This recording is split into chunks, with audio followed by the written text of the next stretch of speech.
For our last issue of the semester, we're going to be reading 4 articles today. First, the note from the EIC, then the CSU Election Disqualifications and News, then Forgotten Stories of the Bunkhouse in Arts and Culture, and to bring it home, the top 10 most awesomest and scawiest animals in humor. Let's get into it. This is the final note from the EIC, and it is on the idea of spaciousness. And yeah, it's my last note. Let us sit for a moment. Quietly, with a smile gently blooming on our lips, let us sit for a peaceful moment in time. Together, let us enjoy our breath, feeling the inhale through our nose fill our lungs with fresh air to energize our blood. Then, slowly, feeling the exhale, relaxing our body, releasing our stress, grounding us in our seat.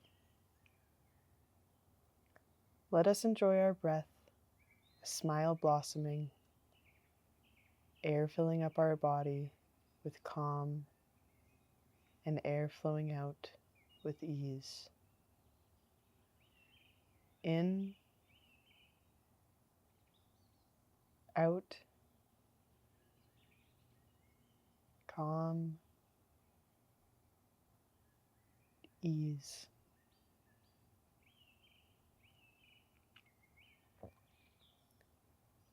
This is quite nice.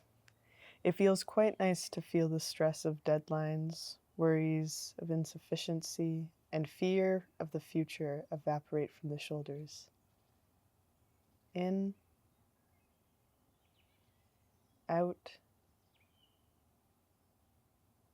calm, ease. This moment is quite precious. This moment, safe in my environment, with access to food, shelter, water, and human connection. What a precious moment to be creating, imagining, and opening my heart. In, out, calm, ease. In, out, calm, ease. In,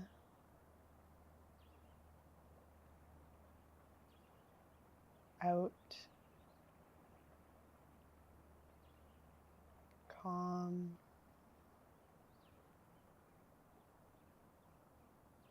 ease.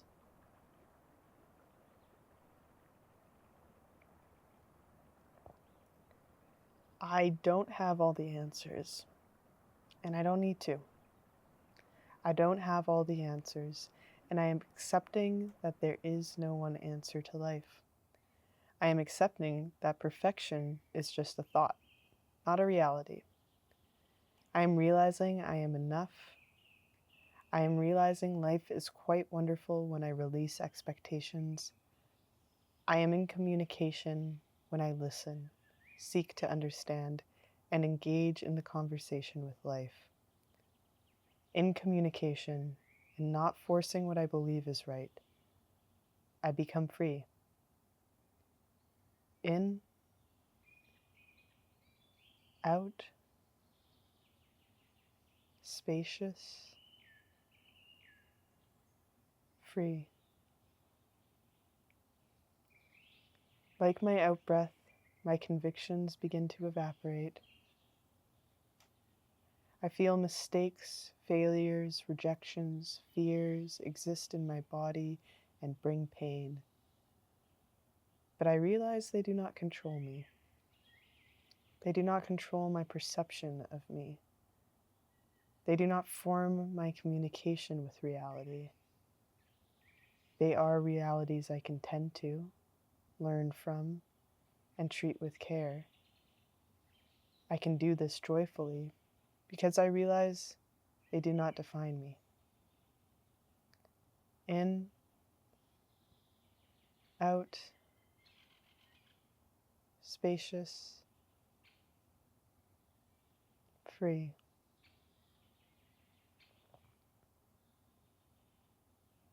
I am my own person. I am my own person. I am my own person navigating the mystery of life. I care for my heart and seek to understand. I understand my being is reliant on the existence of all other life. If I were to remove one speck of dust from existence, all of life would collapse on itself. Everything that exists is an expression of life. I am part of that expression. In, out, spacious,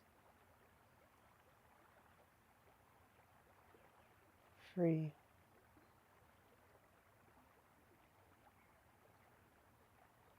There is no such thing as a me separate from others in reality. We have determined and categorized inside and outside, you and me, but these only help us in day-to-day life, not in understanding our connection. These concepts do not assist in our deep communication with life. In, out,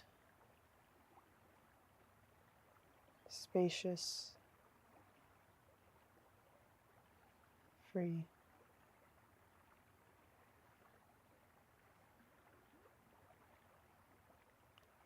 I am free when I release notions of a separate self. I am free when I recognize perfection is not an objective reality. I am free when I smile. I am free when I sit. I am free when I breathe in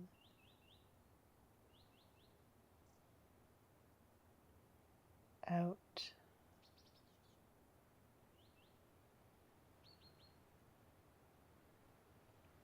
This is it.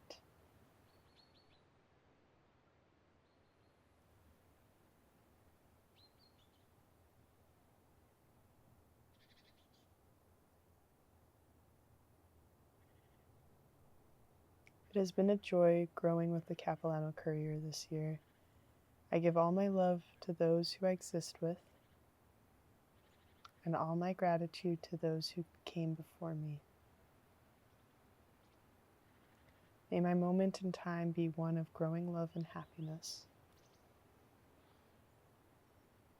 May the Courier continue to cultivate community, discovery, and love for life. Thank you deeply for this happy moment. With open hands and a lotus heart, Sara Brinkak, Co-EIC.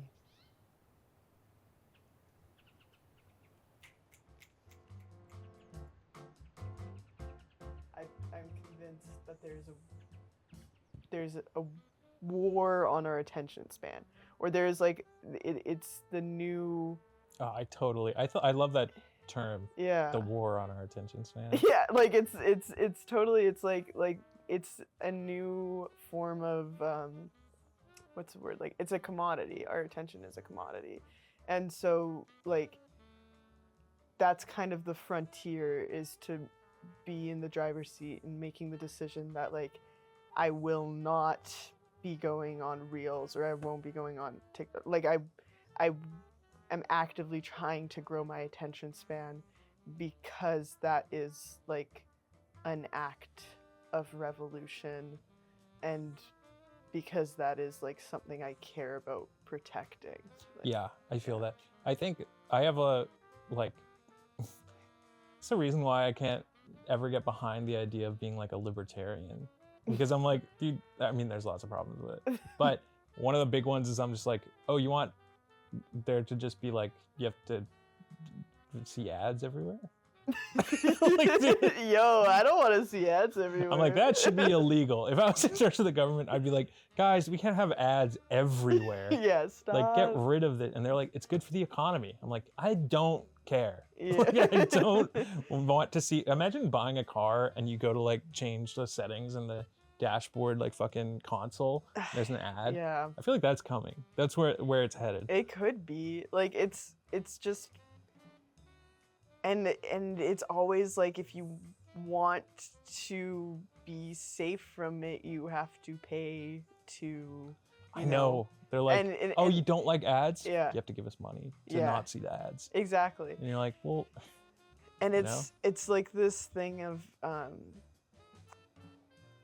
where quality of life again is becoming like the upper class. Like, obviously quality of life has always been something that's been strongholded by the upper class. Right. But like, now what is the definition of quality of life? And it turns into, like, you know, before people in poverty, I'm making massive generalizations here, but I would argue that, like, in serfdom and in other kind of general populations of poverty, at least the food that they were eating was coming from good nutrient soil, and those kinds of things were present. And, you know, we can get into water as a commodity and everything, but I think as we're getting into like this new age, it's becoming like, you have a peace of mind, you have access to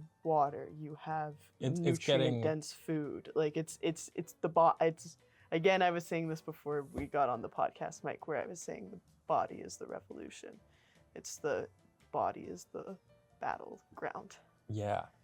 Well, the freedom from like having to be online all the time is such like a big thing.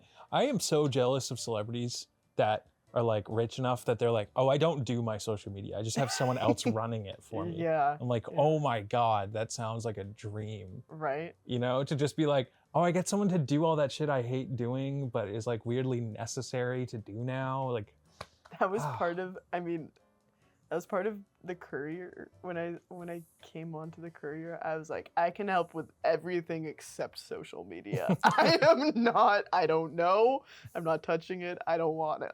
It was just kind of like it's been the same thing. I want to help out with social media now, having like, I guess the listeners don't know.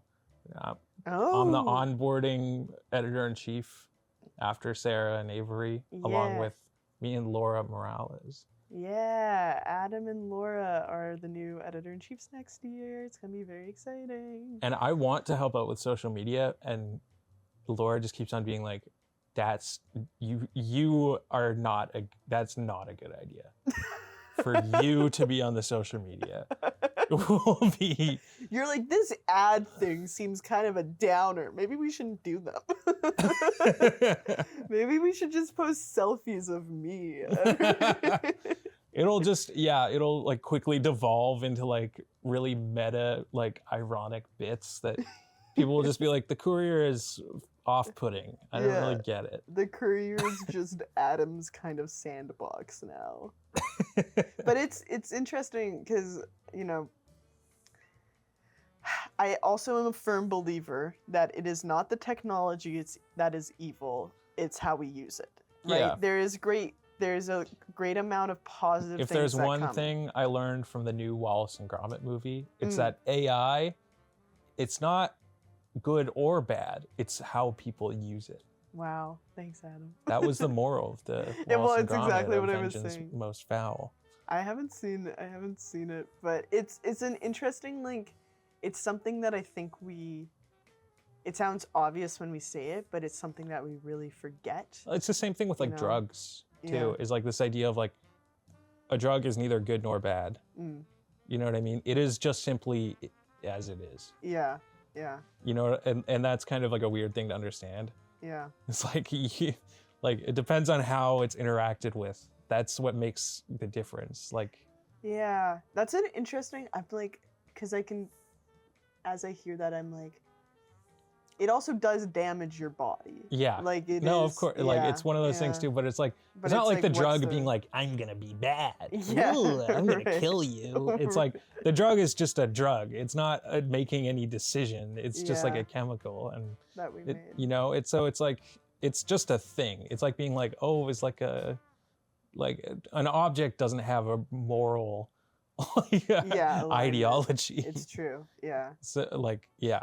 That's I'm getting into major philosophy mode now because I'm like also wondering about, you know, yes, an object doesn't carry a moral philosophy, but if an object is a product of power systems or a system that does carry a philosophy, is that object imbued with those ideologies, or is it totally like virgin to anything?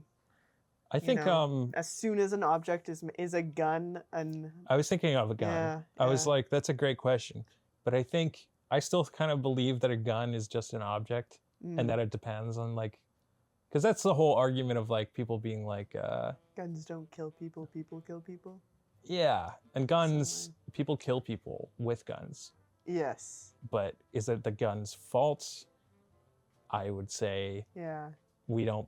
It's a weird thing to be like, let's blame the gun. Yeah. And it's like, we should blame the person and be like, well, maybe these guns, maybe not everyone should just be having them. Yeah. Because this seems to be the common denominator in these sorts of problems. Well, okay, two things to that. I'm like, first, I kind of agree. It's the society's perception of the thing. Like, there's the example of like the Mayans.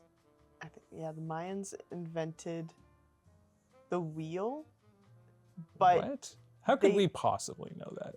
Well, okay, they had a wheel. They had a wheel, but they weren't. Right. They were I heard still about this. dragging things on roads. It was a child's toy. The wheel was a child's toy. That's awesome. And so it was like the society didn't have that like perspective to see how the wheel could be used and applied to other things. That is so funny to picture like a kid playing with a wheel and they're like, go, what are you doing? Get out of here. They're just dragging like, yeah. Anyways, me and my 20 guys are gonna drag this one thing. But it's like it's really interesting when you put it in that way. It's like, okay, like we can make an object, but maybe we don't. It's the society's perception of that object and like what it's capable of that like affects our relationship with it. But then,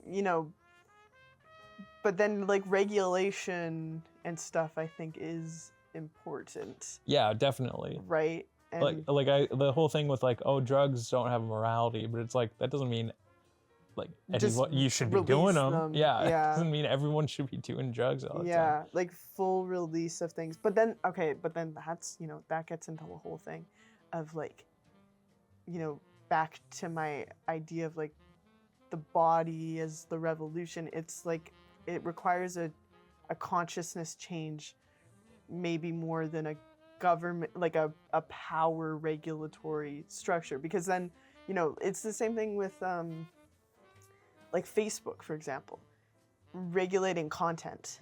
Yeah.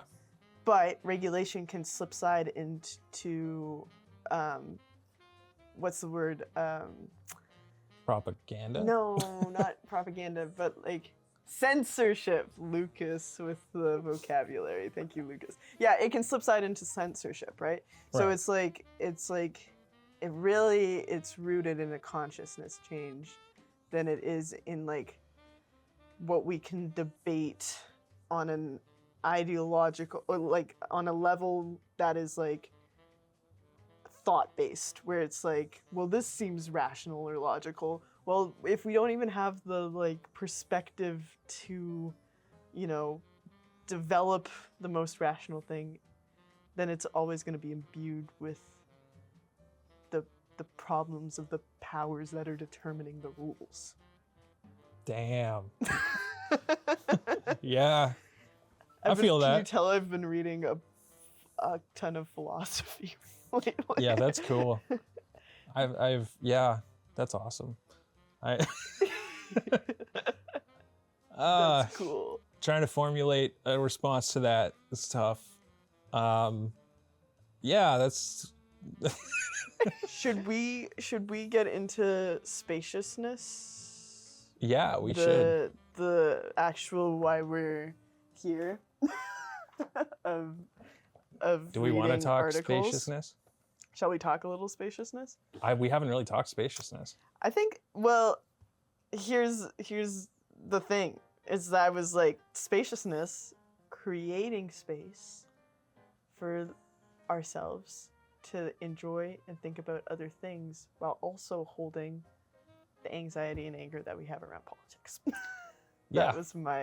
That was my position on spaciousness. What are your thoughts on spaciousness? I agree with that. I mean, I've often been called very spaced out. So I Cool. feel like that means I'm a naturally gifted spaciousness expert. That's cool. People are like, this guy's got nothing going on up there. Dude, he clearly has mastered the skill of giving space for every single thing in his life. I don't think I have once. I've been described as uptight, so almost the opposite of spaciousness. Well, I space out a lot. Do you space out? Like space out, like. Yeah. Oh, that was tough for the. That would be great for the podcast. Yeah. Just be like, you guys want to hear us space out for a bit? Just silence. But it's like that like when you focus just on something and you just kind of go like, duh. Yeah, I used to space out a lot, actually. Yeah, I would do that. I do that a lot. It's like just random disassociation. I feel like I'm at like 20% space all the time. Really? But maybe like, and then every once in a while, I'm like I'm at like 0%, and I'm like, dude, I'm a fucking genius today. I'm like everything. My brain is so sharp. I'm so smart. And then, the other most of my days, I'm just like, this is another dumb day. My brain ain't working so good. the old. I think it has something to do with sleep. Yeah. I'm starting to think that sleep might have something to do with it. I'm like, is that spaciousness or is that fatigue? I don't know. I'm thinking like I don't know what a concept of spaciousness would be, because I was thinking like room between like response time. Like when you say something to me, instead of reacting, there's space in the thought. Yeah. Well, some people are like, you can tell when people are really meditative because of that kind of response time, where it doesn't feel like they're overthinking what they're saying. Yeah. And it feels natural what they're saying, but they also have that kind of like that kind of slow, like nice way about the way they speak. Yeah. That's definitely like spaciousness, That's a right? spacious person. That's a spacious person. I would also like I was thinking of the theme of spaciousness with like us graduating, or like the people who are graduating this year and the people who are going into the summer, and just like the field of opportunity and like the open frontier of life that's in front of them, and just the spaciousness and like all these floating different elements that could be like picked and grabbed and concocted into your life. Oh my God. You got a phone call. Yeah, I didn't shut my phone off during the recording. Sorry, Lucas. I didn't either. I don't even know who that is. Probably a fake call. Fake call. Spam calls are getting worse. Yeah, these spam calls. Anyways, I don't Yeah. want to talk about spam calls. I feel like everyone talks about spam calls all It's the time true. now. It's Everyone's like, spam. I got another spam call. And everyone's like, me too. Crazy. It's the new weather. It's the new weather. It's Yeah. just complaining about spam. But no, spaciousness. Yeah, I think like sleep is spaciousness because it gives you Interesting. that kind of like, it's like a natural meditation. Yeah. It's like your body being like, no, Yeah. you have to slow down and Yeah. stop. But my sleep ain't so, my sleep's weird, dude. It's starting to get weird. I have like serious like dreams that are just annoying. They're really long. Is it that like that thing of like you can't distinguish between like almost sleep paralysis in a way, or is it just like really intense dreams where you're not relaxing when you sleep, Well, or how? I'm not relaxing when Yeah. it's like the dreams are so intense that I don't really relax. Yeah. But sometimes they're okay. Mm. I had a dream last night where it was like I was at one of my parents' friends' houses that I don't really know who they were. Mhm. And then they were talking about this thing, and I saw that they had this show, and I was like, oh, this is such a great show. And it was an HBO show that it doesn't exist. It was made up in my dream, but I was still like, this is a great show. And then my life kind of was, I was in the show as it was happening. It was a crime thriller. So it was really like intense. But at the same time, I was like, this is a really good show. Interesting. So that's, the lines of reality are blurred a lot in the Yeah. dreams between entertainment and like, oh shit, this is happening to me. You know? Are you much of a dream analysis person? Like, do you think that dreams are No. your subconscious? I think they have something to do with, I don't think they're reflective of much beside your brain being like, you know, making little explosions for you to be like, huh. To interpret. But I mean, obviously it comes from you. Like, it's not an outside source. Yeah. So they have some sort of rooted meaning, but I think they're just based on like, you know, they don't tell you anything specific. Yeah. Do you think dreams are like, do anything? I don't know. Like, I think that I used to think that dreams were just kind of, you have all the puzzle pieces of your day and experiences, and then it's your dream kind of just, your subconscious is just like sticking wires where they belong. Don't, you know? That's true. It's just this amalgamation of images and symbols. I think there's also a delay when it comes to dreams, like stuff that like experiences that you don't realize have affected you, maybe like a few days, and then you sleep, and then you can kind of see it come up again. Well, that's where like I do think that there's definitely something about your subconscious processing things in your dreams. Like, I don't, like, maybe there's not like premonitions or anything, but like when I had my concussion, I kept on getting dreams about like getting hit in the head with various things and being in various situations where I'm being hit in the head, and like what my reaction was in the dream has changed as I'm healing more, where like now like I'm having more dreams where I bump and I'm like being okay with it rather than being hit and being like, fuck, it's happening again.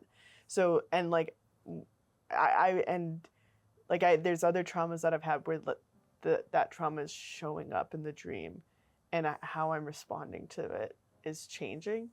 And then I've also had dreams like in kind of the healing, or you know, just in my journey in the last 2 years or whatever, where I guess I've been thinking a lot about like processing things and thinking a lot about insight, and I've had like 3 moments where like I'm dreaming, and as I'm waking up, like I'm like processing like something that I've been really thinking about for a long time and I can't find an answer to. I like, it's like a bing, like the thing is ready, like the oven dish is done, where it's like oh, I have an answer to it. Oh, and I feel it through my whole body. You know, that's so it's like these, so interesting. Yeah. That's something Einstein used to do. What? He used to like, I think it was Einstein or Edison. Oh my God. He used to hold like a metal ball and then like sit there and just fall asleep. And the second he would fall asleep, the metal ball would drop and wake him up, and then he'd immediately write down what he was thinking about. Oh, really? Yeah. Interesting. Because do you ever think, I can tell that I'm going to fall asleep the second I start thinking about things that make absolutely no sense. Yeah, Those are the funniest things to like think about. Just like, what? Because you can't stop yourself, but I'm always able to notice in my head, I'm like thinking about something, and I'm like, when I try to think of it abstractly of like, what am I thinking about right now? It's like, there's a house and it's sitting on the water, and there's a crocodile, but it's a nice crocodile unless he gets through the roof, which there's a hole on the roof, which was caused by Grandpa. Yeah. And like, it's all this shit that's just like absolute nonsense. But like, it's so entertaining to me to just be like, oh yeah, right, totally. And you just kind of lull yourself to sleep. And it's I think that's such a spacious quality of just like the freedom of like seeing reality without any concept of what the freedom is of like absurdism and surrealism, like the freedom of, I think it would be absurdism, I guess. But like, something I love that stuff. I love like just shit that makes no sense. Maybe that's a holdover from being like a lol so random kid. But back then those things weren't random. With lol so random, there's a very specific methodology. To lol so random. It was like Bob was a big thing, cheese was a big thing. Right. Like there was pillars, there was principles of the lol so random community. I'm trying to remember all of it. But yeah, I think that's a nice thought to go into our articles. Let's do it. So this article is from our news section, written once again by Laura Morales. I feel like we've been featuring her every time for the podcast. It is titled 2025 CSU Election, Record Number of Disqualifications and 3 Directors Removed from Office. The trend towards greater rates of participation in CSU elections after the pandemic is interrupted, and the rise of disqualifications had the RCMP involved. CSU elections trends were reset after the pandemic. From having 0 complaints in the 3 elections happening between 2020 and 2021, to having 5 disqualifications in spring 2024, now 9 candidates and 1 non-candidate have been disqualified in the most recent election, including President Angad Brar, Vice President Equity and Sustainability Dilkarn Singh, and at-large Representative Navjot Bhuttar, who were automatically removed from office as a result. According to the Capilano Students' Union, Bylaw 19, Section 7C, any person who has been disqualified by the elections administrator or the arbitration panel by reason of election campaign misconduct is prohibited from accepting office, and if the person is a director, their seat is vacated. Angad Brar was not running for any position during this election, and being the CSU president, his disqualification and resulting removal from office came as a result of substantial evidence received by Kalpana Solanki, the elections administrator. According to Solanki's decision 2025-2026 posted in March 13th, there have been ongoing complaints pertaining to elections-related misconduct. According to Solanki's decision 2025-2026, posted on March 13th, quote, there have been ongoing complaints pertaining to election-related misconduct, including, quote, encouraging slating, working as a campaign volunteer without registration, coaching students to file complaints against candidates, and involvement in verbal and physical altercations. Brar's involvement seems to have started after Solanki's decision 2025-05 on March 6th, which banned Dilkarn Singh, Rahul Singh Riandi, Manrajdeep Singh, Navjot Singh, Harmal Singh, Jaskarn Singh, Ashpreet Singh, and Sanchit Quatra from campaigning due to slating activities. Respondents have 48 hours to appeal decisions from the elections administrator, and in this case, Sanchit's appeal pointed out that the ruling didn't include the evidence available and this hindered them from properly sharing their version of events. When a complaint is sent anonymously, this limits the ability of the elections administrator to investigate it. But since the arbitrations panel upheld the ban without disclosing the evidence, it must have been convincing. Members of the sanction group seemed to believe that candidate Harpreet Kaur, or one of her campaign volunteers, was responsible for sending the evidence to the elections administrator, which would explain the harassment complaint made against Kaur on March 9th with a photo of her talking to the claimant and Brar as a witness. She successfully appealed against it by including a recording of the conversation that happened during the encounter. Solanki responded, "The warning against you will be cancelled and all information related to it at the website will be removed. Many thanks for the audio clip, as that may help us to take action in another aspect." On March 10th, the police were involved after Solanki posted Decision 2025-05 disqualifying Dilkarn Rahul, Manrajdeep, Navjot, Harmol, Jaskarn, Ashpreet, and Harjot Singh for slating activities. According to the report sent to the university's Student Rights and Responsibilities Advisor, the elections administrator, the CSU executive director, and the courier, by Kaur's campaign volunteer, he was approached by Angad Brar, Gurjot Singh, Manmeet Singh, and presidential candidate Manrajdeep Singh while talking on the phone. The report indicates that Brar snatched his phone and started verbally abusing him in Punjabi. One of the witnesses recorded the incident, and according to Solanki's translation in the evidence attached to Decision 2025-26, they were trying to find out if Harpreet and her supporters were the ones who sent the evidence that got them disqualified. In addition to abusive language, Gurjot was reportedly trying to pull Kaur's campaign volunteer into the washroom, and Manmeet intimidated another of Kaur's supporters by saying, "I don't care if you're a boy or a girl." The report included the exact time of the incident, 3:49 p.m., so that Solanki could corroborate the voice recording with the footage from the library security camera. At 7:00 p.m. that day, the campaign volunteer and the other supporters shared all the details of the incident with the RCMP. The officer indicated that an arrest was unlikely in this case, but he wouldn't know for sure until he reviewed the footage from the security camera. He shared some advice for the students to stay safe until the election period is over, provided his contact information, and then met with the university's security staff. This incident is the largest example of an ongoing problem in recent CSU elections: aggressive campaigning and candidate intimidation. The Courier reached out to former candidates who refused to participate in elections again. A former candidate for at-large representative shared, "They all want their people to be in power, and then they divide the money. That's why they want to make sure there's no opposition. I had too many no-caller ID phone calls last time, and I didn't want to go through that again."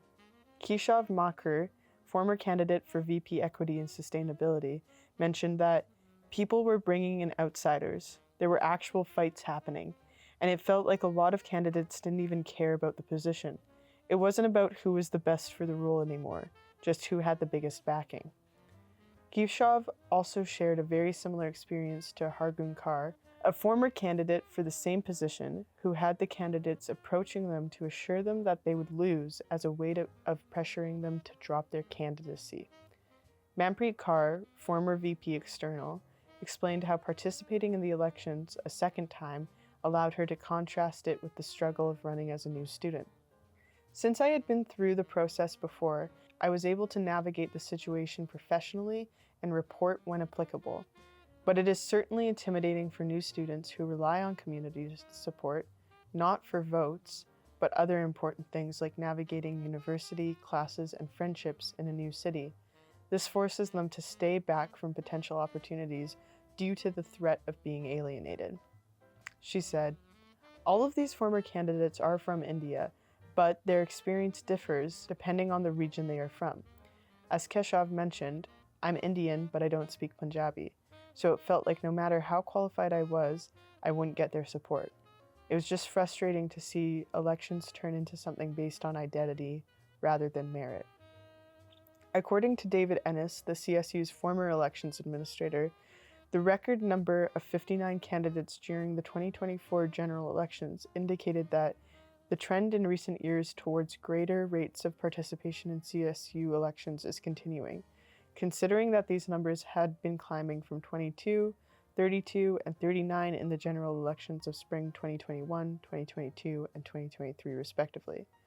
On the other hand, voter turnout has been following a less consistent trend, going from approximately 12% in 2022, 15% in 2023, and 14% in 2024. This year's election, however, showed a reduced number in both aspects, 35 candidates and 8.6% voter turnout. The interruption on the trend of the rising number of candidates could be related to multiple instances of candidate intimidation in the previous elections, or the general decrease of student engagement with the elections and student governance. Either way, the new board has to consider when reviewing their bylaws and elections policy if they want to preserve their legitimacy as a representative student body.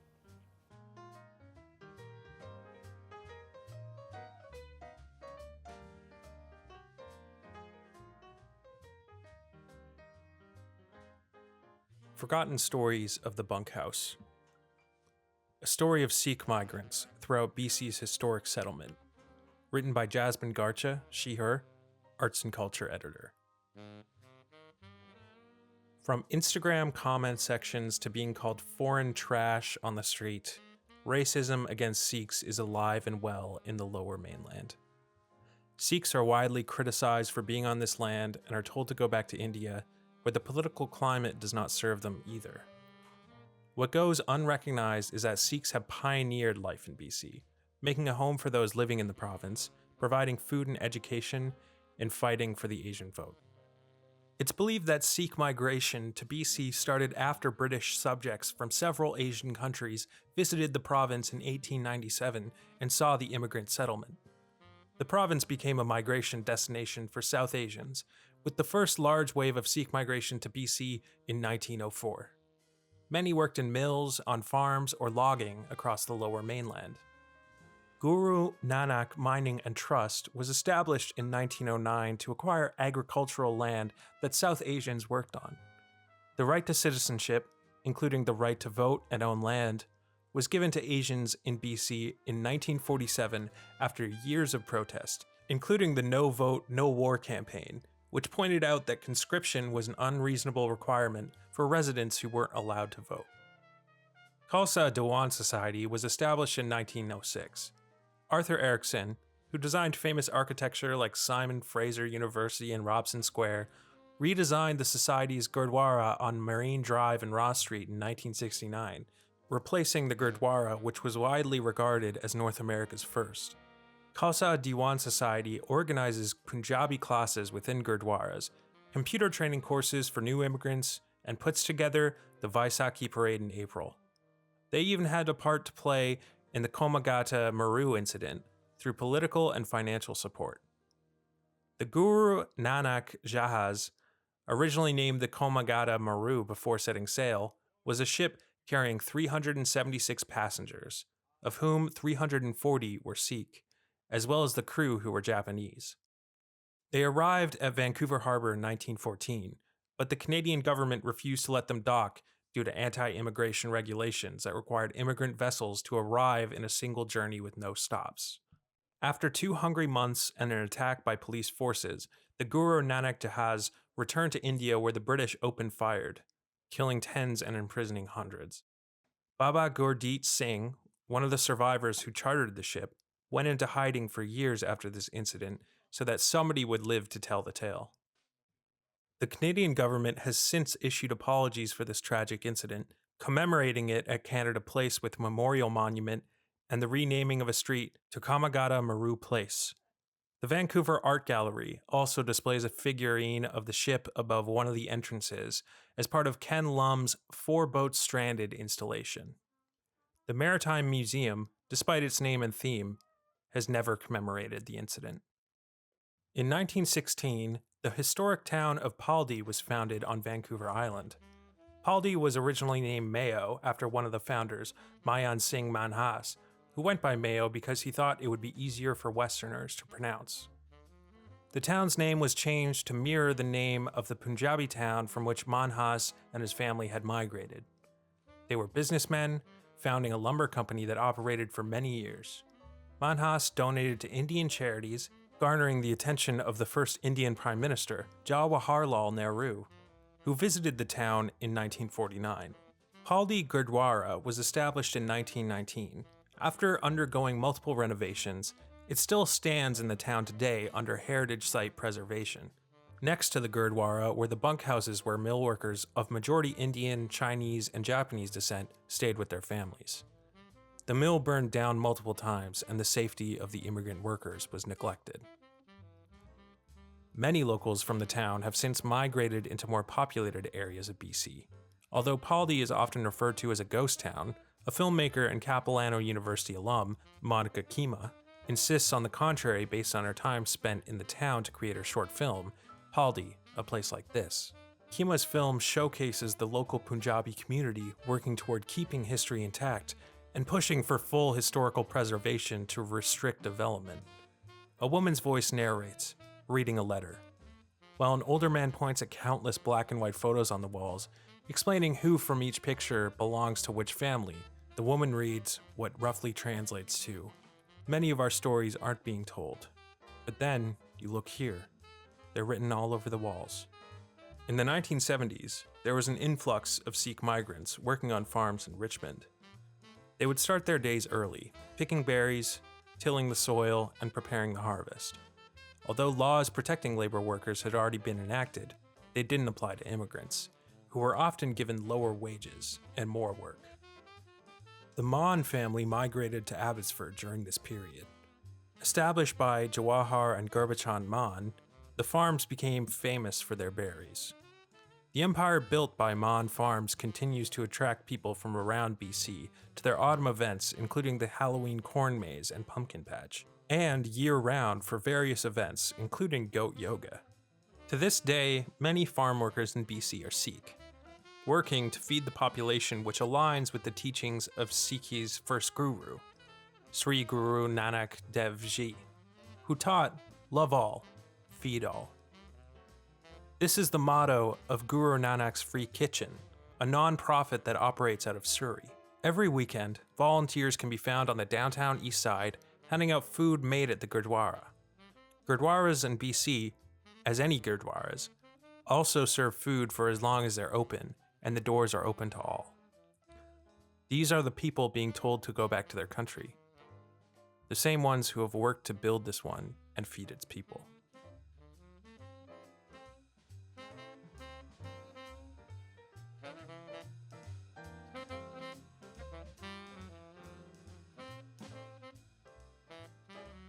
Top 10 most awesomest and scariest animals. Hi, today I will be writing the best list and most awesomest and scariest animals that I've seen. Be careful reading this because you might get scared and you might end up peeing your pants. Number 1, snake. The snake is so scary because you don't know how many teeth it has and it moves around so slimy and weird. Indiana Jones is scared of them too. Number 2, armadillo. An armadillo is so scary because it can roll up like a ball and you don't know what it will be doing next. My uncle one time said he saw an armadillo when he lived in Texas, and they have armadillos in all the trees. Number 3, spider. The spider is probably one of my least favorite bug because it has so many weird legs and it crawls around all scary and weird. Sometimes they're running around and laying eggs. Number 4, Travis Scott, Fortnite. This animal is so weird and crazy. He do weird Fortnite dances. Sometimes when I'm playing Fortnite, I see him and I pee my pants. Number 6, Big Bird. Yellow, but he's so big and tall, and he... Sean, what are you doing? Adam, hey, no, nothing. I'm just, I'm working on the article. Top 10 most awesomest and scariest animals? What are you, 5 years old? But I mean, wasn't this your idea? Yeah, like hell it was. My dork son probably took my phone out and typed that shit into the Google Sheets. Wait, you have a kid? Yeah, and let me tell you, never have kids, Sean. You think, oh, but I have so much love to give. Oh, me and my wife love each other. But next thing you know, you're 40, your hair's receding, your wife takes half your vintage guitar pedals, and all your kids call you is Tubzo because you can't stop eating to fill the void. Damn, well, should I finish the article? I don't know, just do whatever you want. Hold on, I got a phone call. Hello? You were supposed to pick him up a half hour Can I see him today? No, you can't. Look, it's Friday, it's my turn to pick him up. No, that was only one time, okay? No, I didn't mean... I don't give a shit what Derek says, he's not the boy's father. Bianca? Bianca? Fuck. Alright, fuck this. Sean, just figure this shit out, okay? I gotta go deal with this. Number 7, hammerhead shark. The hammerhead shark is big, and with his teeth all big and pointy, he had like a hammer shape, like a dad's job at the work. He can crash whatever the hammerhead shark wants to be eaten. And with the ocean, a shark is literally the king of all the ocean.